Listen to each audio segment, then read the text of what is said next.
Everyone, আজকে বানাবো একটা ডিমের রেসিপি। ডিম কিন্তু সবাই কম বেশি খেতে ভালোবাসে, তো আজ আমি বানাবো ডিমটাকে একটু অন্যরকম ভাবে। তো আজ বানাবো ডিমের ভাপা।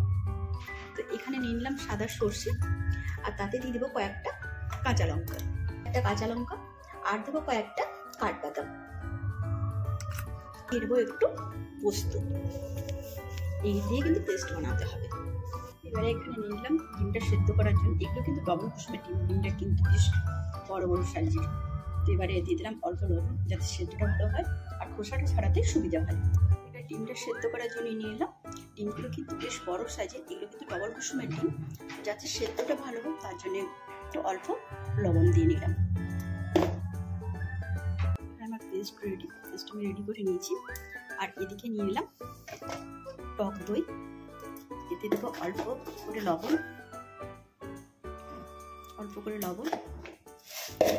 আর দেবো অল্প চিনি, যাতে স্বাদটাকে ব্যালেন্স করে।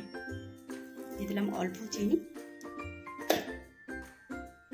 অল্প করে হলুদের গুঁড়ো, আর দিয়ে দেবো কাশ্মীরি লঙ্কার গুঁড়ো।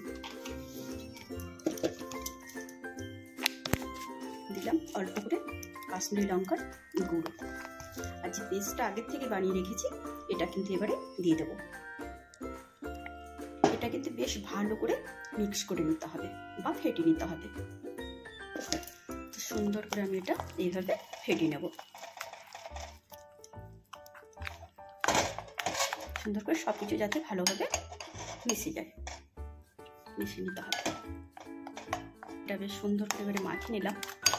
এবারে দিয়ে দেবো অল্প সর্ষের তেল। তো আবারও এটা ভালো করে ফেটে নিতে হবে সবকিছু। তো এবারে ডিমগুলো মোটামুটি সিদ্ধ হয়ে এসছে। এবারে কিন্তু আমি ঠান্ডা জলের মধ্যে একে একে ছেড়ে দেবো। আমি ঠান্ডা জলের মধ্যে তুলে নিলাম, যাতে ছাড়িয়ে নিতে সুবিধা হয়। ডিমগুলো এভাবে কেটে নিলাম।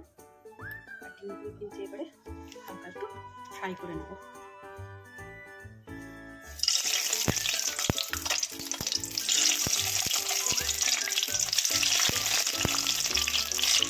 দিলাম হালকা একটু হলুদ, অল্প লবণ, ভেজে দিতে হবে। ডিমগুলো সাজিয়ে নিতে হবে। এই যে কড়াইয়ের মধ্যে নিয়ে নিলাম জলটা অলরেডি গরম হয়ে গেছে। আর তার মধ্যে কিন্তু এভাবে একটা স্ট্যান্ড নিয়ে নিতে হবে। তারপরে কিন্তু টিফিনের কৌটোটা কিন্তু বসিয়ে দিতে হবে। এখানে আমি যে কৌটোটা টিফিনে বসিয়ে দিলাম, ডিমগুলো সাজিয়ে নিয়েছি। আর দিয়ে দিচ্ছি কয়েকটা উপর থেকে চেরা কাঁচা লঙ্কা। আর ডিম ভাজে যে তেলটা ছিল ওটা কিন্তু উপর থেকে ছড়িয়ে দিয়েছি। জল ফুটতে শুরু করেছে। এবারে কিন্তু চাপা দিয়ে দেবো 10 মিনিটের জন্য। তো ঢাকনাটা খুলে দেখাই তোমাদেরকে কতটা দেখতে সুন্দর হয়েছে। খেতে নিশ্চয়ই অসাধারণ হবে।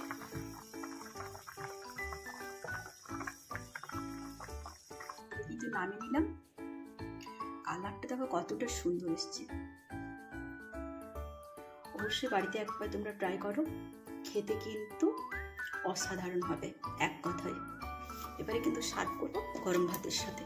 তো চলো এই দেখাই তোমাকে।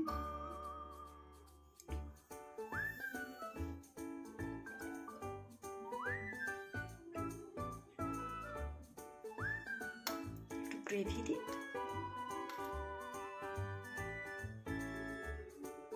কতটা সুন্দর হয়েছে দেখতে, একটা লোভনীয় ব্যাপার। দেরি না করে অবশ্যই বাড়িতে একবার হলেও ট্রাই করো। আর খেতে কেমন হলো অবশ্যই কমেন্ট করে জানিও।